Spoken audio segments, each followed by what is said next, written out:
Well, how's it going, everybody? And welcome to Your Healthy Financial Future. My name is David, and I am your host. Today, we are going to talk about how Americans are going broke, but we are also going to talk about 3 solutions that you can do inside your household that will keep you from going broke. You can actually be financially weird. It is really good information, so stay tuned.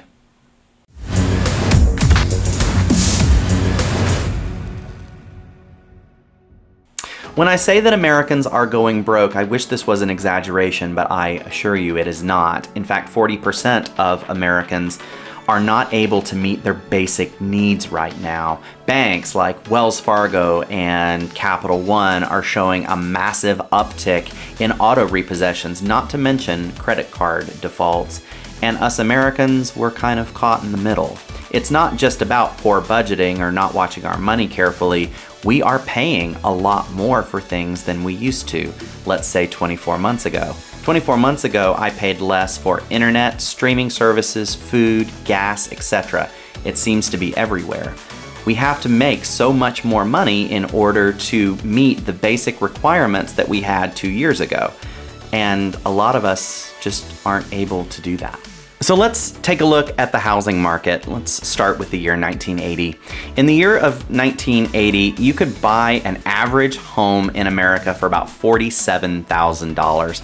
The mortgage payment was about $600 a month. You needed to make about $18,000 a year to qualify for that, and the average household made about $21,000, so pretty good.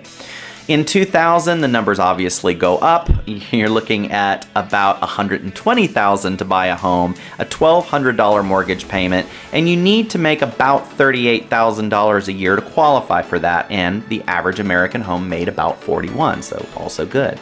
But here we are sitting in the year of 2023. The average American house has ballooned up to $420,000 to buy a home.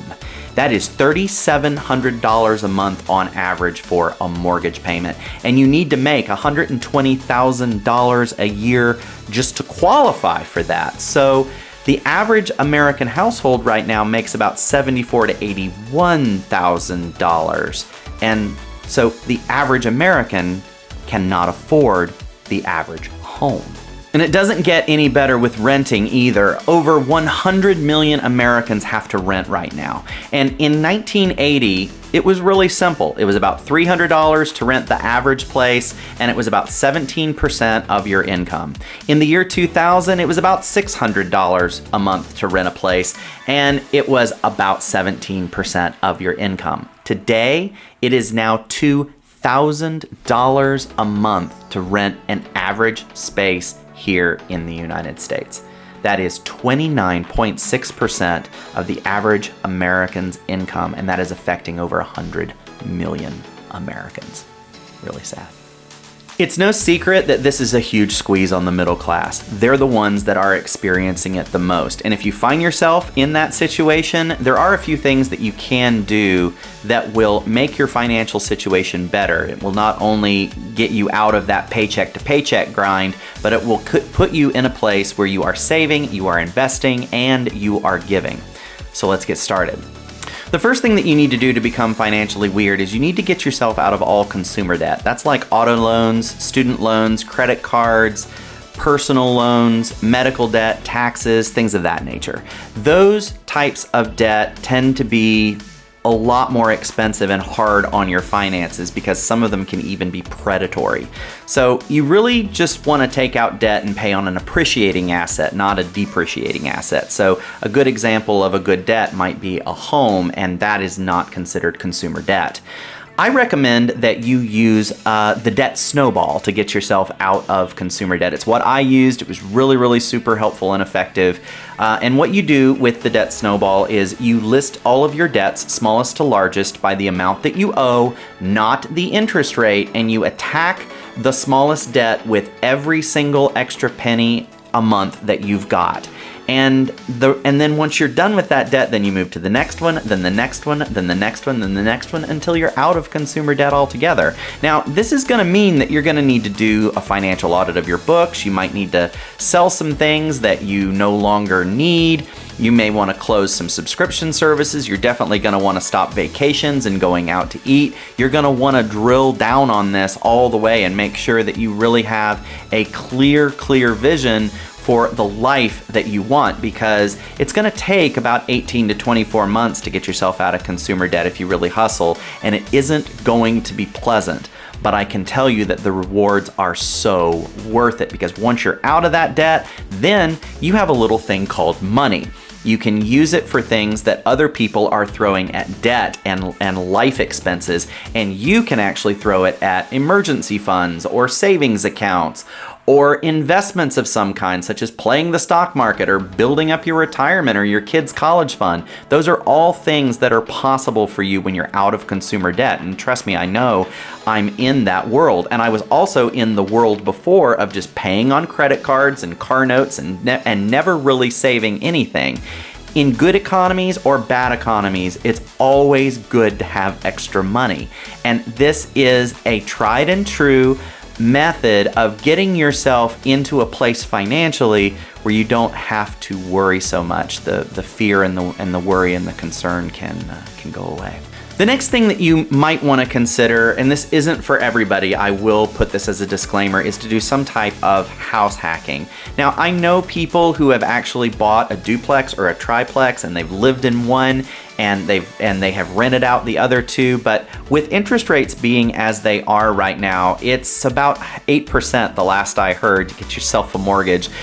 What you're going to probably wind up doing is you're probably going to wind up keeping your property for a while. Everyone I talk with is saying, yep, I've got a good mortgage, I'm staying put, I'm not moving. And so it might be that you have a little barn on the back of your property and you want to convert that into a little rental house, or you want to convert that into an Airbnb, or maybe you have a third floor or a basement that can be converted into a little mini apartment or something like that. For a student, you can rent that out. All of these things help to cut down on your costs because someone else is paying you rent for that space. And so it's something that you might want to consider. Now, if you're a renter, you really can't do this. This really only works if you're a homeowner. So, obviously you can't do it if you rent because property's not yours. But if you are a homeowner and you want to make a little bit of extra money, start getting creative using the house hacking method. You can find a ton of videos and information about that all over the internet. It's really helpful. And if you are into kind of that Airbnb or VRBO, environment where it's something that you really want to do, yes, there's going to be a lot of money that's involved in setting something like that up. But once it's up and running and you've got a good rhythm, you can make money. I have a very good friend who she runs her own Airbnb, and aside and apart from the annoying cleaning of the property, everything else she said is just awesome. It's gravy. So it is something to consider. This next step is one that my family and I still do to this day. We started it years ago. We really liked it, and we just keep doing it.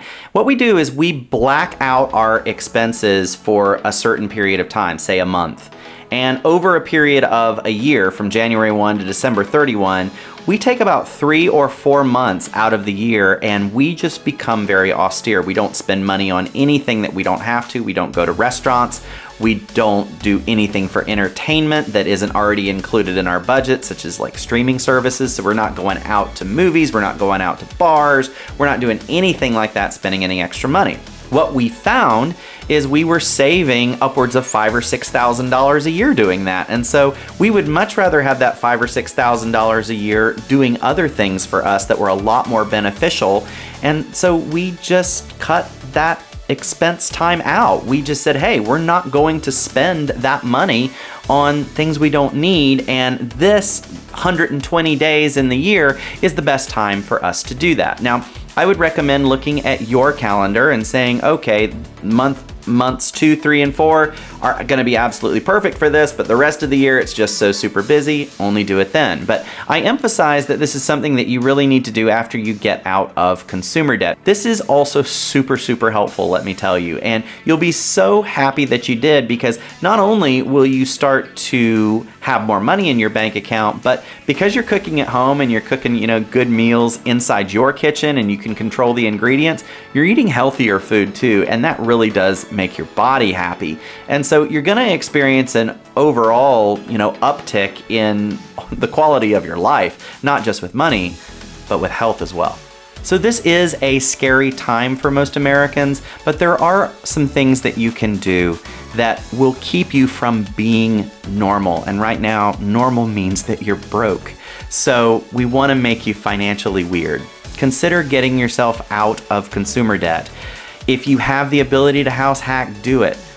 Block out those expenses. Do it, in month blocks if you can. These are all things that are going to help you get a level of financial security that maybe you've never had before or you haven't had in a very long time. And that's going to be super, super important, not just for you, but also for your family. If you like what you saw here, please consider liking this video. It really does help us on the algorithm, and we would be honored to have your subscription. This is a new channel, and we are building it from the ground up as a family using tried and true principles that got us out of debt and set us onto a path of financial freedom. And that's what we're sharing with you in every single video that we make. We are so super excited to continue this journey with you, and we are so honored that you continue to watch. If you're new, like I said, please consider liking and subscribing. Thank you so much for watching, and we'll see you in the next video.